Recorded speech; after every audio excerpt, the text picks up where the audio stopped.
मोर समस्त आनंदित जयगुरु। आज सत्यानुसरण आउ गोटे बाणी की आलोचना रखा। दुर्बल मन चिरकाल ही संदिग्ध, से माने कदापि निर्भर करिपारंती नहीं, विश्वास हराइछंती, तेणु प्राय रुग्ण कुटिल इंद्रिय परवश होई पड़ती। सेमानक निकटरे सारा जीवनटा ज्वालामय, शेष अशांति रे सुख दुख डूबी जाए। सुख कौन दुख कौन कहि पारंती नहीं, कहले हुए ता कहती बेश, ता मध्य अशांति, अवसादरे जीवन क्षय हो जाए। दुर्बल मनर स्वरूप ठाकुर कहिसेंती, जो मनर कौनसी स्थिर बा केंद्र बा आदर्श न थाए ता हेउछि दुर्बल। एई दुर्बलता जोगु मनरे सदाबेले संदेह जन्मे। से व्यक्ति काहाकु मध्य विश्वास करि पारे नाही कि काहा उपरे निर्भर मध्य करि पारे नाही।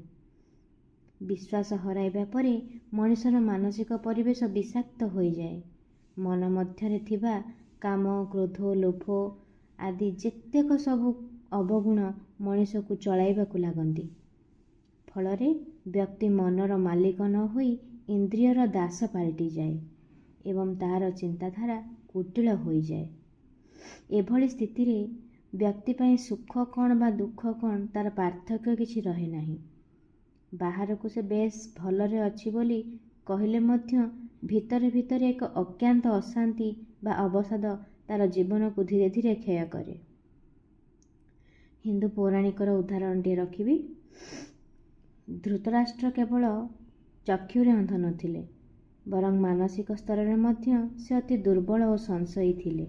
श्रीकृष्ण, भीष्म किंबा विदुरंक भली महापुरुष माने पाखरे थिले, से किंतु काहाको विश्वास करि पारले नाही। जीवन रे कोनोसी सत आदर्श नथिबारु से निजर कुप्रवृत्तिर दास पाल्टी गले।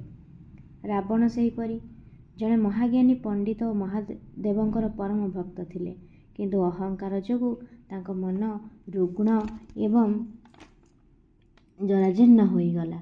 से सत्य और धर्म उपरु विश्वास हराई बसिले एवं माता सीता को हरण करी निज इंद्रियर दास होईगले। भाई विभीषण तांको अनेक बुझाइबाकु चेष्टा कले, किंतु रावणक मन एते कुटिल होई जाइथिला जे से सत्य को देखि पारिले नाही।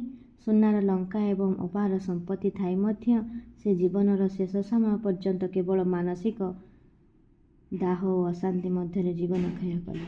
श्री ठाकुर जहाँ इष्टप्राण कहते, महावीर हनुमान होउछन तार सर्वश्रेष्ठ उदाहरण। श्री ठाकुर आमको चेताई देइछन्ति जे सद्गुरु को केंद्र करी जीवन को परम आनंद और सफलता रे भरी देई पारिबा। ठाकुर कहिछन्ति, अलसुआ मन ही समस्त अवसादर आस्थान, तेणु चिंता को कार्य परिणत करिबा। जय गुरु।